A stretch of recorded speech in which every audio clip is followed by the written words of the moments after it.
White-tailed deer hunting. Have you ever been white-tailed deer hunting or know somebody who has? Do you know how much work and dedication goes into this kind of hunting? White-tailed deer hunting can be very exciting. Here I'll explain the preparation, the hunt, and the harvest that goes into white-tailed deer hunting. Since I've hunted deer now for about 10 years, I have a great amount of knowledge in hunting this animal and continue to learn more each season. This takes me to my first point, the preparation. The preparation for white-tailed deer hunting for me begins in early summer by finding a good location to hunt at. The ideal spot would be in a wooded area with lots of foliage. In this area, you'll want to set up a ground blind or a stand to hunt out of in order to not be exposed to the deer. You'll then want to set out some sort of attractant so the deer will be drawn to that location.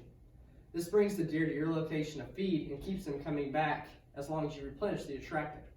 A way of detecting what comes into the hunting spot when you're not around is by placing game cameras on nearby trees. Then you'll need a weapon to hunt with, whether this be a bow, rifle, or a muzzleloader.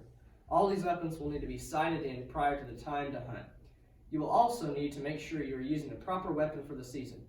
Make sure you are up to date on all the rules and have the correct paperwork to be allowed to hunt.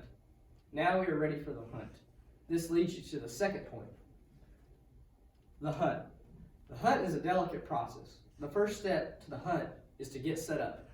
You will need to get into your stand or blind and be ready for the deer to make an appearance. While waiting, it is best to keep your weapon loaded and at the ready.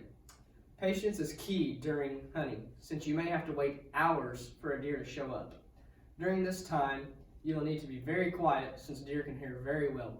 When you have a deer in your area that you're ready to shoot at, it would be best if you waited till the deer was at a 90-degree angle from you.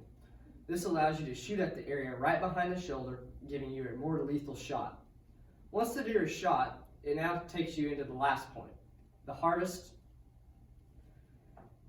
The harvest is now what takes place after shooting the deer. It's best to give it plenty of time once shot to sit. This process helps you ensure that the deer is deceased.